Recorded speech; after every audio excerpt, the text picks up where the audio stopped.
Gift Biz Unwrapped, episode 196. That's the magic of Facebook, is it gives you the power to reach the right person. Attention gifters, bakers, crafters, and makers. Pursuing your dream can be fun. Whether you have an established business or are looking to start one now, you are in the right place. This is Gift Biz Unwrapped, helping you turn your skill into a flourishing business. Join us for an episode packed full of invaluable guidance, resources, and the support you need to grow your gift biz. Here is your host, Gift Biz gal, Sue Monheit. Hi there, it's Sue, and welcome to the first episode of the Gift Biz Unwrapped podcast for 2019. Happy New Year, everybody. I hope your celebrations were festive and fun, or relaxing and peaceful, however you like to ring in the new year. And I also wish for you the very best and huge success going into 2019. It's so crazy, isn't it? The change of a calendar, just one little flip of a page, one little rollover of a year gives us so much optimism that things can be different. We can do things better. We can have different results, etc. So I want to ride that wave. Why not? But the thing is, to have a new result, you have to do something different. That leads into what we're going to talk about here in this episode, and that is Facebook ads. Okay, now don't shut off right away. I know what many of you are thinking. A lot of us have a love-hate relationship with Facebook, right? There are the privacy issues. Zuckerberg continues to show up in the news. Or perhaps you've tried ads in the past. Maybe you've boosted a post and you're feeling like you're throwing away money. It's just not working for you. Well, what I'd like you to do, just as a rollover of a new calendar year, I'd like you to clean the slate on the page in your mind that is titled Facebook ads. Listen to what Salome has to say, and I think you might have a different perspective on Facebook ads. If nothing else, you're going to understand them a lot more. And there's two specific things that she talks about that are an absolute must that you should be implementing, whether you do Facebook ads or not. I also want to give you a heads up that I have something really special to share with you at the end of the show. So make sure to stay all the way through the end and then hear about something totally unrelated to Facebook ads. But for now, if you're not driving, you're not on the treadmill, you're not out walking your dog, pull out a piece of paper, grab a pen. If you can't do that right now, you might want to come back and listen to this all over again, because Salome is now going to give us the gold about Facebook ads. Today, I have the pleasure of introducing you to Salome Schillack. Salome is a Facebook ad strategist who helps coaches, online course creators, and personal brands scale, automate, and grow their businesses faster with clever Facebook and Instagram ad strategies. Through her fast-growing agency, Salome has been able to build a global team of amazing people that work flexibly and independently, allowing them to balance doing work they love with caring for people that they love. Her clients say that the best thing about working with her is that she cares as much about their businesses as she does about her own. She says the best thing about working with clients is that she gets to help them implement proven marketing strategies that help them create more streamlined marketing funnels and get them to more profit sooner. Salome was born and raised in South Africa and lives in beautiful Perth in Western Australia with her husband, Emil, two daughters, Milla and Elle, and their dog, Odie. Salome, I also have to tell people that you really are all this because you are my Facebook ad strategist too. And I'm honored to have you on the Gift Biz Unwrapped podcast. Welcome. Thank you so much, Sue. It is an honor and a privilege for me to be here and to talk to your audience and to be on your show. And you know how much I love you and I love working with you and I love helping you grow your business. So thank you for that beautiful, beautiful intro. Well, the feeling is absolutely mutual. And I know that our listeners are really going to learn a lot about Facebook today. And they've been asking a lot of questions about Facebook. Oh, fantastic. So I really appreciate you already, before you even are, but bringing us all the answers. But I think you already know this. Before we get into it, I want to have you give us a little bit of information about you in a different way, and that is by having you describe yourself through a motivational candle. If you were to talk about what color you would have as your candle and what quote would be on the candle, describe what your candle would look like. When I first read this, Sue, I was like, oh, I'm not really a candles person. So this one's going to be tough for me. And then I remember that I have one big candle in my house. And that one big candle is a candle I bought a few years ago when my mum was visiting me. And I bought it to put it on the Christmas table. And it is quite a large candle, and it is a golden candle. But it's not like a shiny, waxy gold. It's like a matte color, and it looks like it has glitter in it. And I thought about it, and I thought, well, that golden candle that I have is kind of like me. It's sort of simplistic, and what you see is what you get, but there's a bit of shimmer to it. Yeah, there's some sparkle there with you for sure.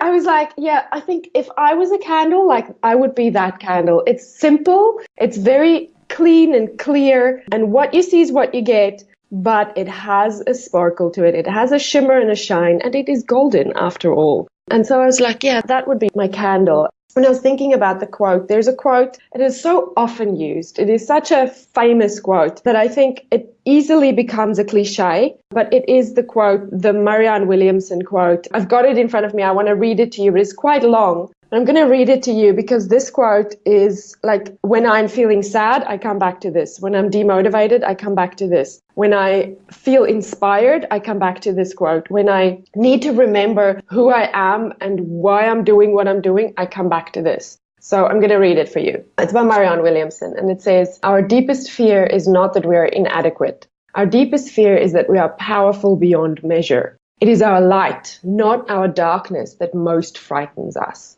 We ask ourselves, who am I to be brilliant, gorgeous, talented, fabulous? Actually, who are you not to be? You are a child of God. Your playing small does not serve the world. There is nothing enlightened about shrinking so that other people won't feel insecure around you. We are all meant to shine, as children do.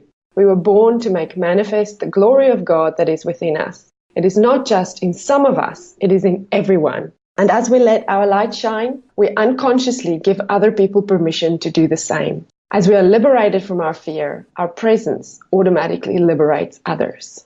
That is beautiful. And I so agree with you, Salome, because all of us have a special place in this world and we bring the light to others. But so often we're afraid of that. We're afraid of reaching out and showing people because we're afraid people are going to reject it, I guess.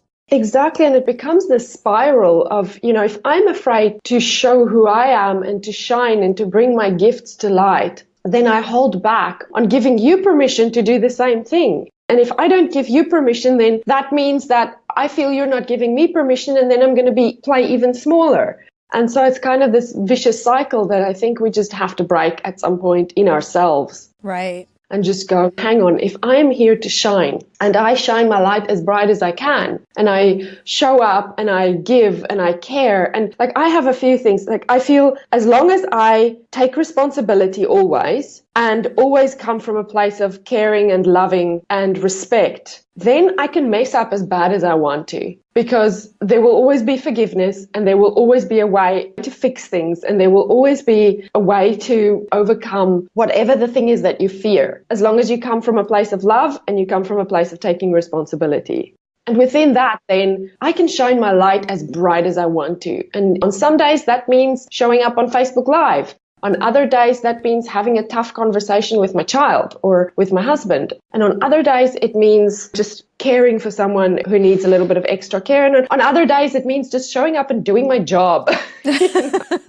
Yeah. And, as you were talking, it brings to mind to me the whole concept of intent. If your intent is pure, you're giving everything that you have, but the intent is really to help whatever you're doing, whether it's with the children or your client, whoever it's with, then it's not for other people to judge, really. So I love that you read that whole portion to us. And let's just say here and now for all of our listeners that we'll all make a pact that we're not going to play small. Yeah. We're going to give permission to each other right now that that's the way it's going to be. We're going to play with our full self. How about that? Yeah, for sure. And you know what? I think that starts by cheering other people on who are shining their light and who are stepping out of their comfort zone and who are doing great things, or who's just doing something. You know, it can be something as simple as baking someone a cake and having the courage to put that out there with love. Just cheer other people on.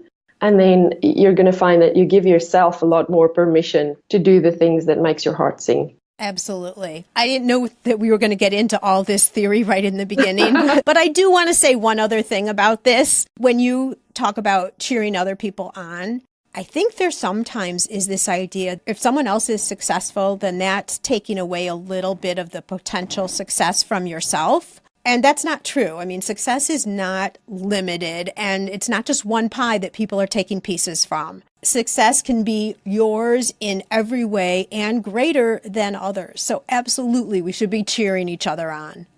Correct. We all have a very unique fingerprint in this world, and there's room for everyone's fingerprint. That's right. So let's move on to get your fingerprint. How about that? Yeah, for sure. You know, we've been working together for, I don't know, over a year, about a year, something like that. Yeah. But I don't really know what attracted you to Facebook and Facebook ads. So why don't you share with us that story? That's a good question. You know what? I'm sort of a problem solver. I think I just kept on solving the problem that was in front of me until I kind of got to this point here where I was enjoying doing this. I started a business when Elle, my youngest, who's now 5, when she was born, I knew I did not want to go back to my day job. I was a pharmaceutical rep and I enjoyed my work very much and I was quite good at it as well. But I am not made to work for someone else. I'm one of those people that just, if you tell me I have to do something and I don't see the purpose in it, I'm going to rebel all day long. So I decided to enroll in a coaching program. And there's a really good coaching school here in Australia. And I did it was like a 3-year diploma in coaching. It was a very big program and started becoming a coach. And I just didn't enjoy it. What were you coaching? Initially, I started doing sales coaching because that was my background. I think personally, I had such a journey inside myself that I still needed to go on to be able to show up with authority and be able to back myself and be able to really serve clients. And I hadn't gone on that journey yet. So I kept feeling inauthentic. I constantly had that imposter syndrome feeling. When I was at a networking event talking to people about my services, it didn't feel good. It felt icky. And I didn't know why. And I struggled. And I wasn't happy at home because I felt like I was letting my family down because I was networking morning, noon, and night to build this business and working on this business morning, noon, and night. And then I felt like I was failing in the business as well. And it kind of got to a point where I just said, well, hang on, something about this is not working. And I started going, what do I want? What is the business that I want? And I looked at a few people online, like Marie Forleo and Amy Porterfield and Danielle Laporte and Denise Duffield Thomas. I was looking at them and I went, I want the type of business they have. Because at that stage, my business was all local. I was just like, I want the type of business that they have. And so the very first program that I enrolled in was one of Amy Porterfield's programs, her webinar program. And I thought, great, I'm going to run a webinar and then that's going to be my business. I'm going to make money that way. I started running webinars and it was a bit of a challenge at first. And part of running webinars was learning how to create landing pages and learning how to do Facebook ads. And then as I was sort of learning these things for myself, I started talking about it on Facebook Live with some other people. Or actually, I started talking about it on Periscope back then. And my friends started asking me, what are you doing and how are you doing this? And can you do this for us? And so I was like, yeah, sure, I can run Facebook ads. I didn't know I was supposed to struggle with Facebook ads until I realized other people have a hard time with Facebook ads. And so I started broadcasting on Facebook Live when Facebook Live launched. And I started running Facebook ads for people sort of on the side at the same time. And it was kind of still just a hobby, taking up a lot of my time. And I wasn't making a lot of money. And then I launched a program. It was called the Facebook Live Superstar. And it was just teaching people the basics of Facebook Live and then how to turn your Facebook Lives into ads so that you can start building your list from them. And I ran $400 worth of ads and I made $2,000. And I thought it was a failure. I thought it was the biggest failure ever because I thought I'd put in all this hard work and I'm just made $2,000. Like that just shows you how I was still in so much of the wrong mindset because I didn't realize. Let me just clarify this. When you put $400 into Facebook and it spits $2,000 out, that's huge success. That's gigantic success. Yeah. Yeah. So, but I was exhausted. And I felt like I can't feed my family with $2,000. This needs to be more sustainable. So what I did was this was at the end of 2016, I went back to my day job and I felt like I packed it in on the business. I was just like, I'd been trying this for, at that point, it was 2.5 years. I was exhausted. We were racking up the debt very fast. And I went back to my day job and it was a huge exercise in humility for me. And it was also taught me a lot. But the great thing that happened at that stage was I learned there were a few things. I kind of went, okay, if I come from an energy of I'm going to conquer the world, then this is never going to work. Instead, I just decided to scale back, focus on gratitude, focus on what I have, focus on the good things that I am doing. And instead of seeing the $2,000 as a failure, to see it as an achievement. And I shifted my entire mindset in that time that I was back at work. And also a couple of things that happened in that year while I was back at work, I decided to niche down and just do Facebook ads for clients. So you were still doing your business on the side, but then you were also working. Oh, yes. So I was working during the day. The good thing is being a pharmaceutical rep is, you only work 5 or 6 hours a day. I had a certain number of calls that I had to do and I had to meet certain criteria. But once you've done that, you go home. And I spent, maybe 6 hours a day in my car listening to online training. I was going through training in my car for hours and hours and hours. And I learned so much in that year. But also, that's when I enrolled in B School and I niched down as a Facebook ads manager. And I started building relationships with people in those groups and started running ads for coaches in the groups. And I niched down as a Facebook ads manager and decided I'm only doing that. So for that year, 2017, I was working my day job and running the business only as a Facebook ads manager in the evenings. And I had about 4 or 5 clients throughout that year. And by the end of that year, came over to America. I met you face to face there at that event. And I signed up a handful of clients at the event and came back and quit my job. I remember the day. I remember because we exchanged some emails and you came home and you said, yep, it's done. It's done. I came home, I quit my job, and it has just been an absolutely glorious, amazing ride since then. And now I have a team. I have 5 people now working in my team. And I'm so incredibly lucky that I get to, I brought on these people and they are also, Facebook ads managers. I have a project manager and an assistant. And they're all women who just wanted flexibility in their lives. They don't necessarily want to be selling their services. So they just want a job that pays them to do something they love and that is flexible around their kids. And I feel so incredibly lucky that I can provide that for them. That's kind of the story of how it happened. Okay, so we were talking a little bit in the pre-chat, and I want to get into Facebook, but I really want to start on the ground floor because I feel like a lot of people who are listening, yes, some people have used Facebook, some people have boosted some posts here and there. I think people shy away a little bit because they've heard some bad things about Facebook, etc. So let's start with why Facebook advertising. I think Facebook has an amazing, incredible ability for you to target your advertising to the right person at the right time in the right situation and to reach the right person. I want to say that's the magic of Facebook is it gives you the power to reach the right person. So once you know who that right person is, this is a critical piece of foundational work that I see where people get a little bit stuck sometimes is they're not 100% sure who their ideal audience is. And then they think, if I can just reach more people, then my message will be heard. But it works the other way around. The clearer you can be on who your ideal audience is, the better you'll be able to reach them with Facebook ads. And the beauty of Facebook ads, so to answer your question, why Facebook ads is because Facebook ads has this incredibly powerful way of targeting people. and thereby being able to get your message in front of the right person at the right time and then start that conversation with them. Okay, so you're talking about the audience and that people will make the mistake of thinking more is better. And you're saying, similar to how we've all heard niching down, the riches are in the niches, right? Yes. That whole saying. So that sounds like the concept applies here too to Facebook ads. But how does someone know if they're targeting the right audience before they start running ads? Or is it just testing? You just start and see? Yeah, it's a bit of both. The most powerful thing with Facebook is the ability to take what you already have in your business. I call them your digital assets. So something like your email list. You can create audiences of people who have visited your website.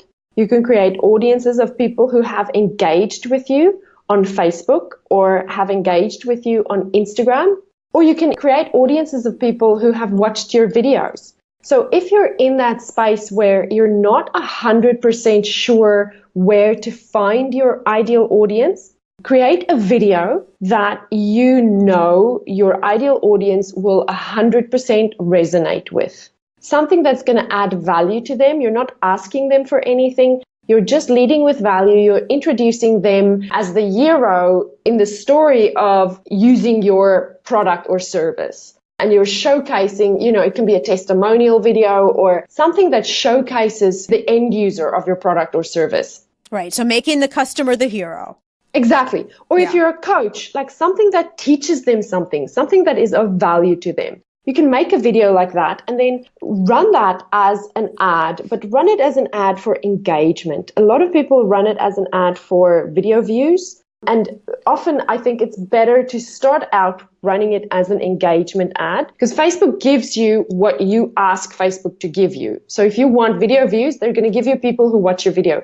If you ask for engagement, they're going to give you engagement. So if you can create a piece of content that really draws your ideal audience in and gets them to comment and share, that's worth a lot more than a passive view. When someone's passively viewing a video, they're less involved than when they're actually commenting or sharing or liking or engaging with that piece of content. And then create those audiences. Create an audience of people who engaged with that piece of content. You can create a video views audience for that specific audience, or you can create an audience on Facebook that is for people who engaged with your content. Now you can take that audience, and this is the beautiful thing, you can create a lookalike audience from that. So now you have people that like your stuff, people who are interested in what you have.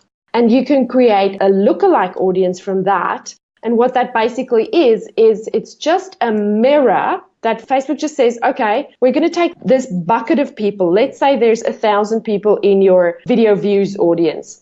Facebook takes those 1,000 and they create a profile of that person.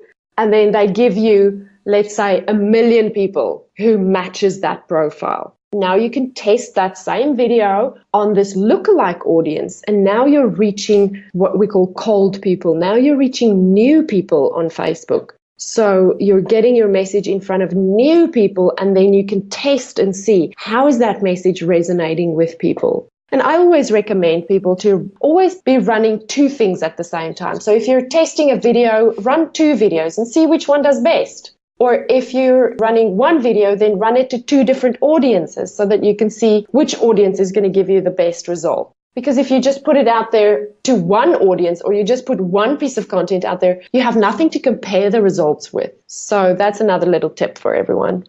Right. Okay, so I want to back this up and summarize where we're at so far. You correct me if I'm wrong, okay? Yes. So you first will create some type of a video, and I'm assuming that you're saying video versus some type of a post because video plays better in Facebook right now. It gets more attention and all. Yes. So that's why you're saying video. That's okay, so fine. something that's video that's focusing not on you. So in other words, not just showing all of the products, all the things that you sell, right? Correct. But showing your customer interacting with it, ways to use it, maybe behind the scenes of its development, something that's interesting and curious for the viewer. Correct. Then when you're placing the ad, you talked a lot about you want to place it for engagement. And I just want to make sure that all of our listeners understand that when you're actually creating ads, you can say what your intention is, what you're trying to get to.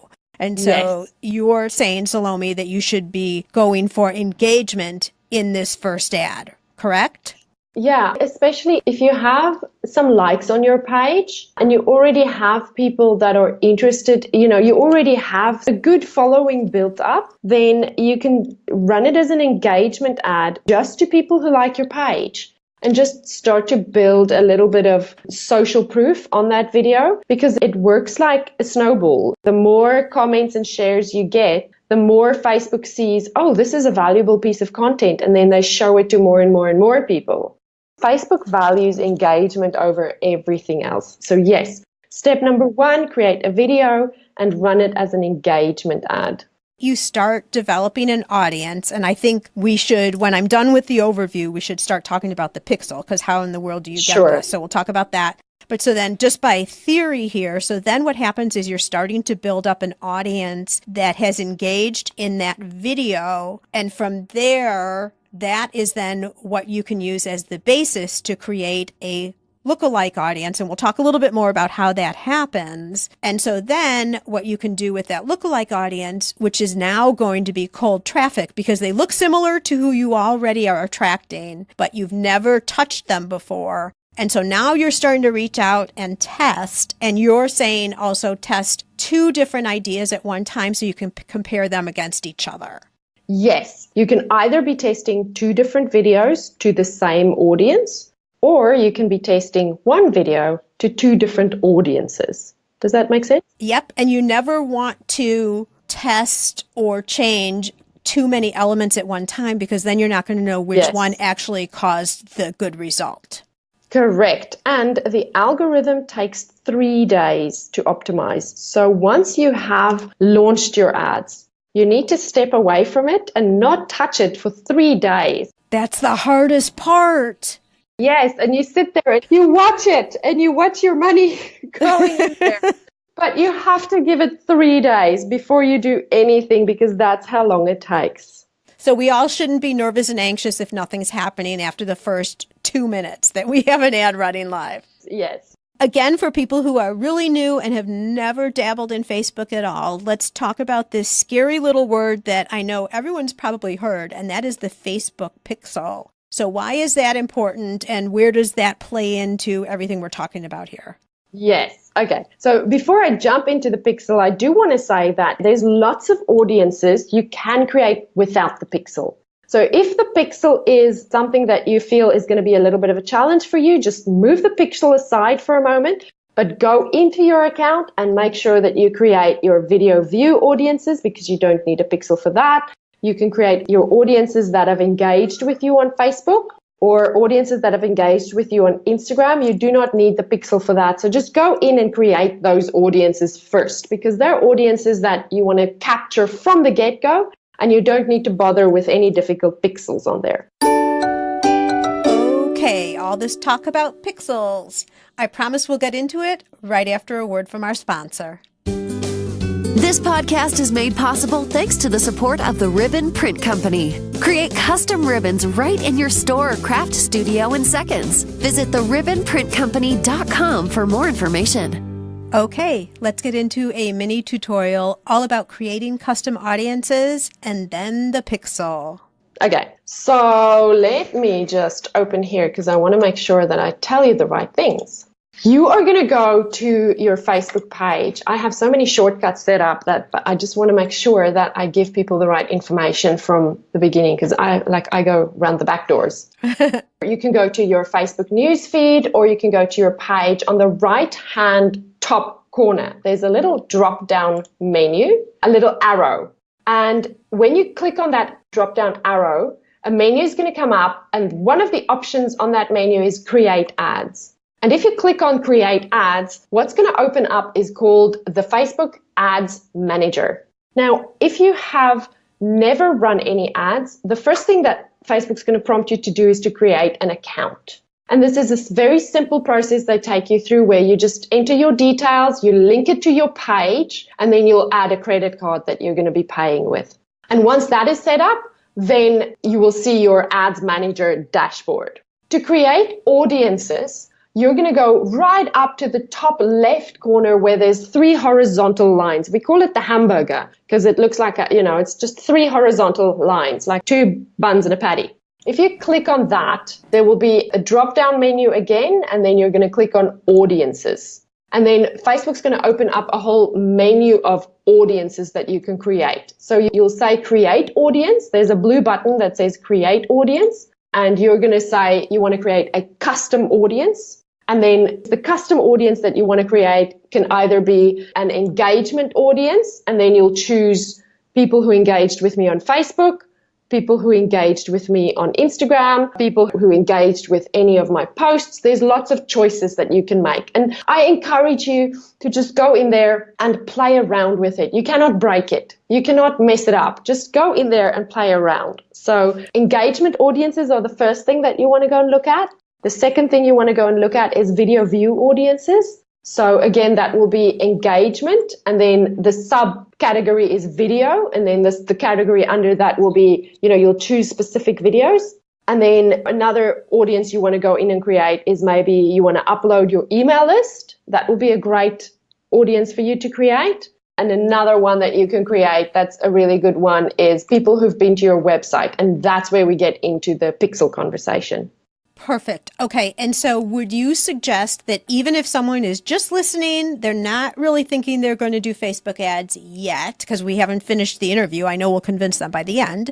But even if someone's thinking that they're not, wouldn't it be a good idea to start creating these now? Because then you're building your audiences over time versus when you decide you're going to run your first Facebook ad. 100%. Yes. If you are doing anything on Facebook, Instagram, or a website, you need to be building these audiences now, because all of that time and energy and effort that you're putting into it, you're already doing the work to get people into these audiences. But if you haven't set up the audiences, then it's like opening a tap and not putting a bucket under it.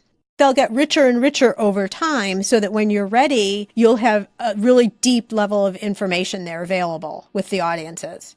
Yes. So this is one of the things that I often see people, a common mistake is they boost posts, but then they don't have audiences set up to capture the people that engage with that post. So you're basically just putting money out there to put your ad in front of more people, but you have no way to continue the conversation with them. So if you're spending any time building an audience or building a relationship with people using Facebook, Instagram, or a website, you need to have these audiences in place.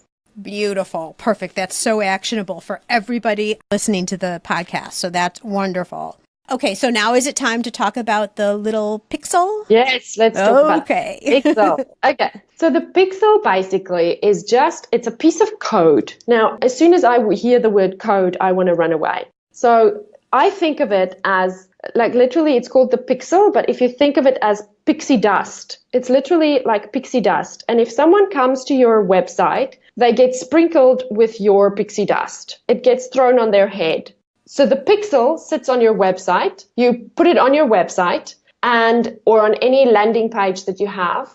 And when someone comes to that page, Facebook recognizes them because they are wearing your pixie dust on their head. They have that. It's been like, I don't want to confuse you guys even more with my pixie dust analogy. Everywhere they go, then they will get recognized, because they have made a mark. They've made an impression. They're recognizable to Facebook. So if I have a blog post on my website that is very popular and I have the Facebook pixel on my website, then I can create an audience of people who have been to that specific blog post.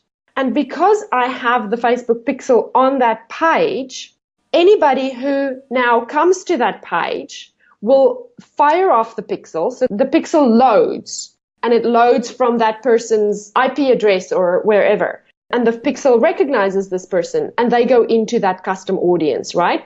And now I can take that audience and I can run an ad to them. So let's say I now want to build my email list. I can run an ad to everyone who has been to that blog post. And the reason I know they've been there is because the pixel is there and they hit the page and it fired off the pixel, and so the pixel recognized them. Now I can run an ad to them and say, hey, you enjoyed this blog post about such and such. Here's the freebie that goes with that, and I can retarget them. Now, the pixel is literally it's a copy and paste piece of code that you just put on the page and it lives there forever, and you don't have to worry about it again, and you don't have to think about the pixel as such, but just know that you need to have the pixel on your website, and you need to have it on any landing pages you use, such as lead pages or ClickFunnels or Kajabi. If you use any of those programs, the pixel needs to be linked to that. Okay, and so could you just hire someone from Fiverr just to get your pixel on your website or wherever it needs to sit? That's what I did. I paid someone way back before I knew how to do it. I paid somebody $5 to do it on my website. Okay, so no excuses. You don't need to know how to do it. Just $5, hire somebody, get it going. Yeah. Because again, you're starting to pull in all of that intelligence that you need. Correct. Yes. If you're blogging or if you're creating content on your website, you want to be sure that you can capture the people who have visited those sites, who have been to those pages, who have engaged with that content. Right. I want to say this to everybody, and you're free to comment on this too, Salome, but it took me a long time to understand this. Now, remember, I'm coming out of marketing where we did by direct mail what Facebook now does online. So I am one who understands all of this targeting. But what I didn't understand for such a long time is, okay, so I put a blog post up, and we all know that if I put a blog post up, no one's really going to see it unless I tell them. So I better send out an email to tell everybody. And we know, okay, you're going to catch some people with that because some people will see the emails and actually open them and read it. Some people might just happen upon it. Some people, you might put up a Facebook post about your blog. So that may be a way to get people to see and land and read that article. But that's usually where we all stop, right? Because, okay, so now we go on to another article. But how about what Salome's talking about here is retargeting those people who already showed interest in that topic and then sending something else out as like an added enhancement, because we all know it takes several touches for people to really understand, take further interest, etc. So that's one thing that I didn't really understand about Facebook ads. The other thing I really didn't understand, back to the emails and open rates. I mean, we all rejoice now if we get open rates of even 17%, let's say. But Facebook ads is another way of getting in front of people who aren't opening your email. And I didn't understand that for the longest time because it's like, oh, why do that? I'm emailing the whole audience anyway. Well, less than a quarter of your audience is even opening the email, but they might be on Facebook and looking. So that's where you can get in front of them. That's right. I want to give you an example. I've just finished a promotion with one of my other clients where she's got a product that's a $197 product.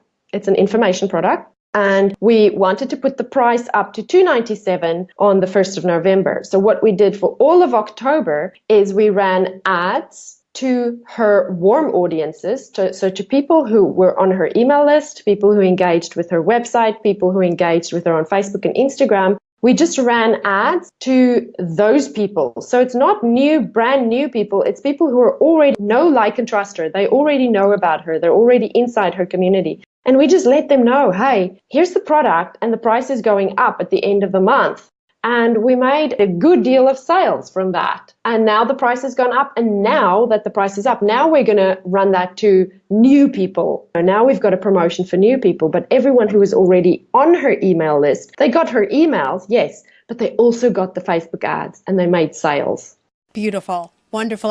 Thank you for sharing that example from another client. You kept her identity masked, so very good. Yeah. But no, that's a really good example. I'd like to bring up another topic that I'm sure my listeners are thinking about, and that is how much money do you need to start diving into Facebook ads? Oh, that's a good question, Sue. That is what everyone is asking. So the conversation about this has changed in the last year a lot. We used to say you can run ads for $5 or $10 a day, and that's all you need. The truth is that is not 100% the case anymore. You can still start with $5 or $10 a day, but you're going to start differently. So let me explain that. If you are running ads where you want people to opt in for an email list or download a freebie or give you their email in exchange for something else, you cannot start with $10 a day. And the reason for this is Facebook has announced to us that the algorithm needs 30 to 50 conversions. A conversion is someone who completed the action we want. So if we want an email address, then that means once they have submitted their email address and they've come to our thank you page that says, thank you for downloading my freebie, that means they're a conversion. What Facebook is saying is they want 30 to 50 conversions in the first week for the algorithm to fully optimize. Now, if you think about an average conversion costing $5, let's work on, average, let's say it costs $5 to get one email address. If you're running $10 a day, you're going to get 2 conversions in the first day, and then 2 conversions in the second day, and then 2 conversions in the third day. And so by the end of the third day, when the algorithm's supposed to be learning stuff, it's only had 6 conversions. So it hasn't had enough learning experience to be able to really give you what you need. That's why the $10 a day strategy for an ad where you are looking to get email addresses doesn't work anymore. So instead, if you are starting out with ads and you want to grow your email list, I recommend use one ad set and put at least $25 a day inside that ad set.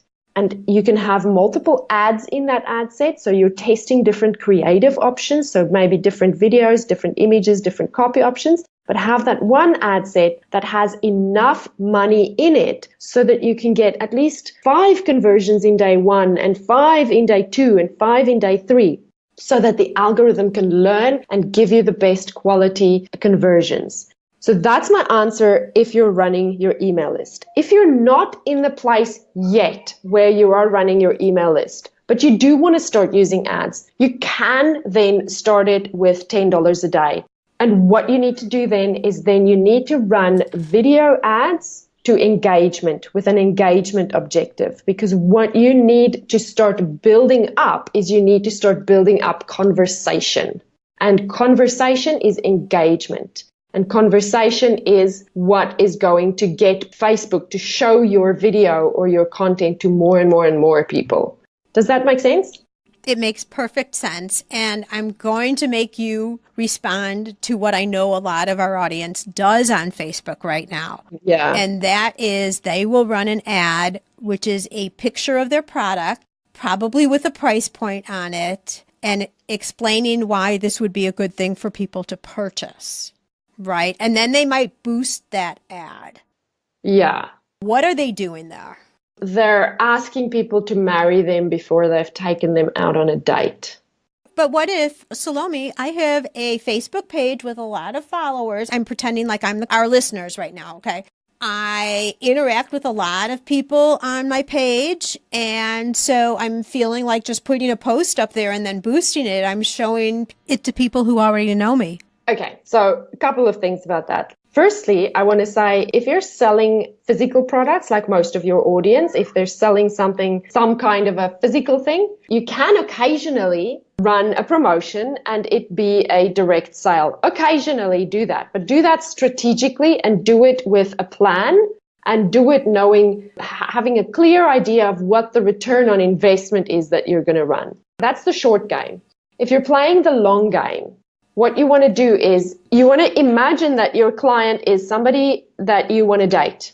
And you are going to first run an ad where you are just going to introduce them to your product. But you're packaging it up as them being the hero who uses the product. You're not making it about the product. You're making it about the end user who has a better life after using the product, or who has thinking like if you're, who makes their kids happy at the birthday party because they bought your beautiful biscuits or something like that. You want to present the customer as the hero and get them to be curious about your product. Introduce them to your product. That's step 1. Step 2 is get them onto your email list. Get them to opt in for your email list. Get them to get your 10% discount that you give to people who join your email list, or get them to sign up for some kind of a promotion or something that you have.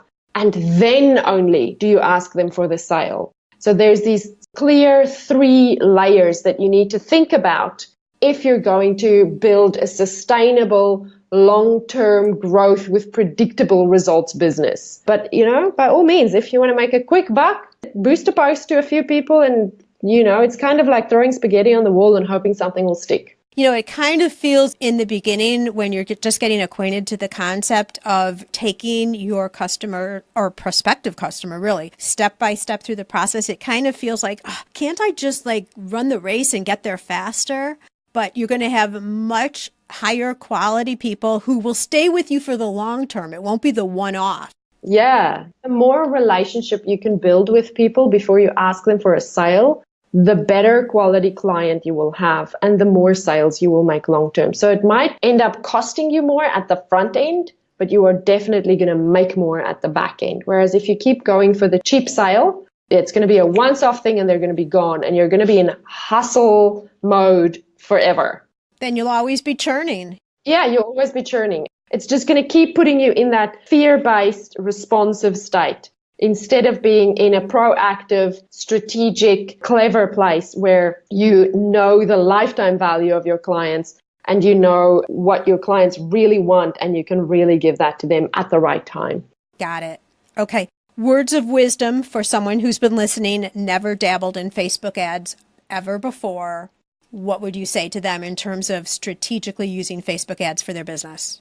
I would say if they've never used Facebook ads before, I would say make sure you know who you're talking to and what they want. That is such a hurdle to overcome, is know who you're talking to and be very clear on what they want and what the outcome is that they want from using your product or your service or having that. And once you have that messaging nailed, the way to speak to your clients, to light up their eyes and make them go, I want that now. Once you can do that, then ads become really easy. And then I want to say, just know that there's life after Facebook ads. Facebook ads, it does take a little bit of getting used to creating ads and running ads and understanding it. But you have done harder things than that in your life. And Facebook ads can be conquered. There's a lot of people who understand it and you can do it too. That's kind of my message to them. Is I see so many people that are so overwhelmed and confused by it and then they don't even want to jump in. And I just want to say, I had this math teacher in school who used to tell us there is life after math. I think it resonates with me because I felt about maths probably the way some people feel about the Facebook ads, but the Facebook ads manager. It just triggers all sorts of emotions in me. But there is life after Facebook ads. You can figure it out and you will figure it out if you stick with it. So if someone doesn't know, should they just go to some YouTube videos just to start getting a feel for it? Or what would you suggest there in terms of some real direction? I would not go to YouTube videos actually, just because Facebook ads, it changes so fast that you kind of want to know the latest and updatest information. I am a huge fan of Rick Mulready and I listen to his podcast. His podcast is called The Art of Paid Traffic and he is really, really good. He was my teacher and mentor and he's really, really good at breaking this down into really simple, easy to understand steps. So that's like sort of if you want to learn from someone how to do this, I would say podcasts are the best. Rick Mulready's Art of Paid Traffic. And then there's one that Digital Marketer does. Oh, it escapes me what it's called. I'll send it to you. Okay, yeah, I'll put it in the show notes along with Rick's, The Art of Paid Traffic. So you'll have links to both, and we'll have to tell him that we're giving him a plug here in the show. Yeah, we will. Okay, as we're circling to a close here, Salome, I'd like to present you with a virtual gift. It's a magical box containing unlimited possibilities for your future, and it doesn't need to be just your Facebook future, by the way. This is your dream or your goal of almost unreachable heights that you would wish to obtain. Please accept this gift and open it in our presence. What is inside your box? Inside my box is looking at my life and feeling like I have made a significant impact on a lot of people and I'm living a slower life. That's my gift, is just, I have this picture in my head of me sitting in my backyard with my kids swimming in the pool and me having slowed down and just being present and knowing that all the hard work that I have done have led to impacting and helping and building other people's lives up as well. So there's sort of those two components to it. I love that. Well, I'm kind of manifesting in my mind that I'm just going to walk into the backyard and serve you a drink by surprise. I will take that all day long, Sue. I will take that all day long. I will be very happy when you walk into my backyard. All right. Well, I've been to Australia, but I haven't been to Perth, so you never know. It's still on the list. You never know. Yeah. How would you direct our listeners to get in touch with you if they want to know more about you? Yes, so they can find me on Instagram, salome.schillack. You'll hook that up in the show notes for the spelling. Of course. So I'm on Instagram on there. I love engaging with people on Instagram. I'm on Facebook. My business is called Shine and Succeed. But if they search for Salome Schillack, they'll find that too. But I think Shine and Succeed is much easier to spell. There you go. And yeah, just send me a direct message on Instagram or on Facebook. Send me a message. Tell me you heard from me over here. And I would love to hear, what you need help with. Facebook ads. Beautiful. Okay, Gift Biz listeners, first, I am giving you homework. I think this might be the first time I've ever done this. I've made suggestions, but right now I'm giving you homework. Number 1, go in and build your audiences. Like today. If you're listening to this when it goes live, it's Monday. It's the perfect start to the week. Build your audiences so you're starting to capture everybody now. You don't want to miss them another day. And Salome gave us exactly the details to do it. So it should be super easy. How long will it take them to build a few of those audiences? Half an hour? Yes. Okay, so do that. And the second thing is go to Fiverr, go to someone in your chamber who knows this stuff, whatever, and get that pixel placed on your website. Any other places like Lead Pages, etc., all the ones that Salome talked about. Just doing those two things is setting you up perfectly for the future when you're looking at doing Facebook ads, whether it's sooner or later. Yes, 100% agree with what you say. Go do it today, because the day you want to start running ads, you already have audiences sitting in the bank. Right, absolutely. And Salome, so interesting. I mean, you have been a master at my Facebook ad strategy. I am so thankful every day that I have you. And I also appreciate now that you have shared so much with our listeners here today. I think they've all learned something. There might be a little bit of some bitter truth in terms of what people have been doing, but you know what? We do what we know. And you've shared with us now how to be better and hopefully reap more returns, the profit, like you were saying in the beginning. So thank you so much for shedding the, what did you call it? Fairy sprinkles? Yeah, fairy dust, pixie dust. The fairy dust, the pixie dust. Thank you so much for sharing the pixie dust all over us today. I so appreciate you. Thank you so much. Thank you, Sue. I appreciate you too. Thank you so much. And thank you to your listeners.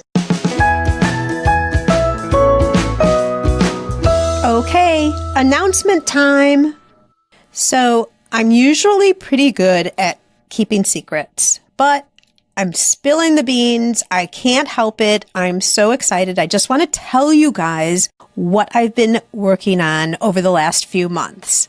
It's been a little bit of a secret project because I wasn't sure exactly what the timing was going to look like on it, but I can't wait. I have to share with you my secret. Many of you who've been following me for a while know that I wrote a book that came out last May. It's called Maker to Master, but that's not what this is about, although it spins off a similar concept.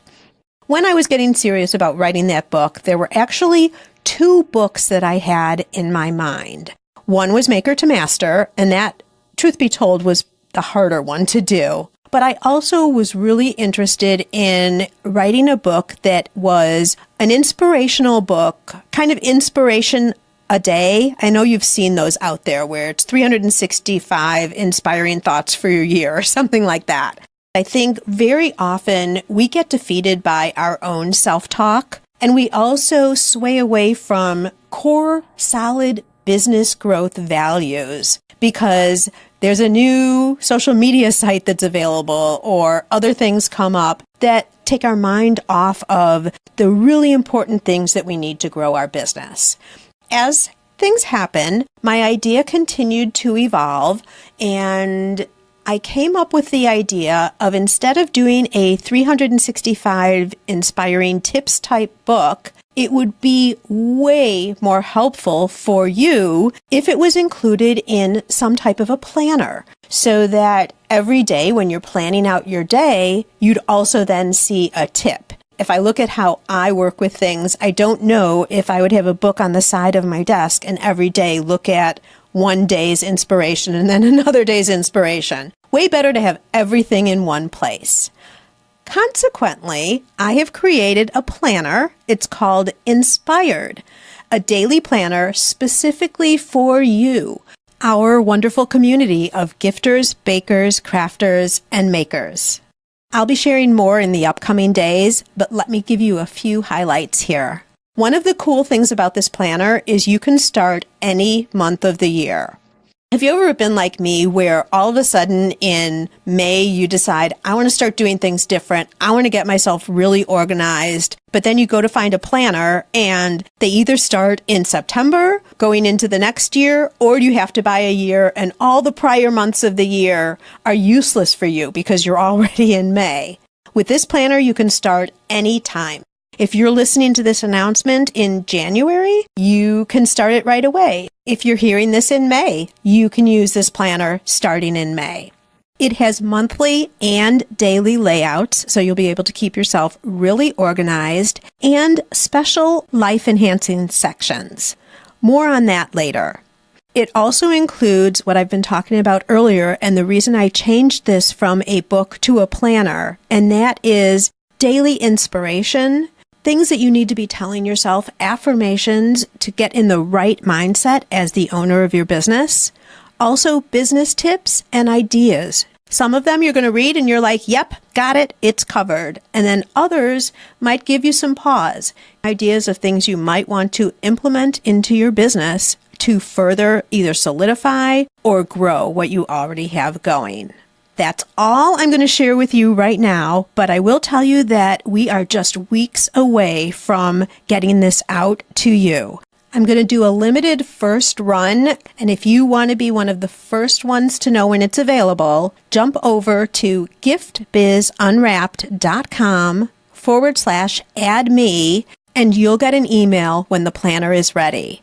That link again is giftbizunwrapped.com/add-me. There is no time like the present to take the next step on solidifying the dream you have for your business. The new Inspired Planner could be just the ticket to making sure that that actually happens for you this year.